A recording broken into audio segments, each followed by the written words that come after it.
आज की इस वीडियो में हम बात करने वाले हैं बॉलीवुड की उस अदाकारा की जिनकी खूबसूरती के चर्चे पूरी दुनिया में, लेकिन उनकी जिंदगी के पीछे छिपा दर्द बहुत कम लोग जानते। हम बात कर रहे हैं रेखा की, एक ऐसी स्टार जिन्होंने शोहरत तो बहुत देखी, लेकिन बचपन में प्यार और अपनापन शायद कभी महसूस ही नहीं किया। खास तौर पर आज हम उस सवाल का जवाब ढूंढेंगे जो सालों से लोगों के मन में, आखिर रेखा अपने पिता जेमिनी गणेशन के अंतिम संस्कार में क्यों नहीं गई थी। रेखा का असली नाम है भानु रेखा गणेशन। उनका जन्म हुआ 10 अक्टूबर 1954 को चेन्नई यानी उस समय के मद्रास में हुआ था। उनके पिता थे साउथ इंडियन सिनेमा के दिग्गज अभिनेता जेमिनी गणेशन, जिन्हें किंग ऑफ रोमांस भी कहा जाता था।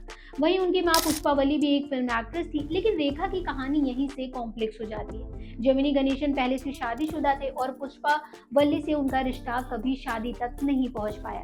इसी रिश्ते से रेखा और उनकी छोटी बहन राधा का जन्म हुआ। समाज ने रेखा को बचपन से ही तानों में बांध दिया। नाजायज बेटी, इलिजिटिमेट चाइल्ड जैसे शब्द उनके लिए आम थे। सोचिए, एक छोटी बच्ची पर ये सब कितना गहरा असर डालते होंगे।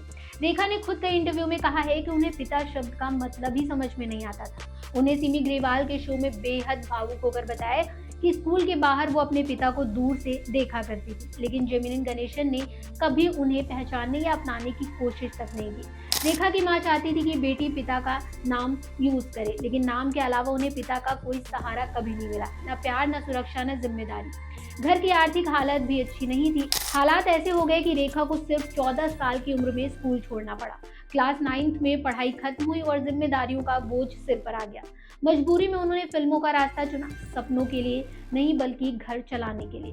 1966 में तेलुगु फिल्म रंगुला रत्नम से उन्होंने डेब्यू किया। धीरे धीरे हिंदी सिनेमा में कदम रखा और 70 के दशक में रेखा एक बड़ी स्टार बन गई। उमराव जान, खून भरी मांग, सिलसिला जैसी फिल्मों ने उन्हें आइकॉन बना दिया। विडंबना ये रही कि जिस पिता ने कभी उन्हें अपनाया नहीं, वही बाद में रेखा के पिता के नाम से पहचाने जाने लगे। ये सच रेखा के लिए दर्दनाक भी था और थोड़ा अजीब भी।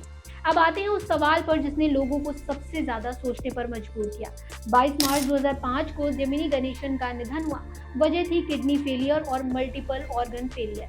पूरे परिवार ने उनके अंतिम संस्कार में हिस्सा लिया, लेकिन रेखा वहां मौजूद नहीं। उस वक्त वो हिमाचल प्रदेश में शूटिंग कर रही थी। जब उनसे इस बारे में सवाल पूछा गया तो उनका जवाब चौंकाने वाला और बेहद इमोशनल था। रेखा ने फिल्म क्रिटिक सुभाष के झा से बातचीत में कहा, मैं शोक क्यों मनाऊं, वो मेरे अंदर ही जिंदा है। उनकी जीन, उनकी मौजूदगी सब मुझ में है।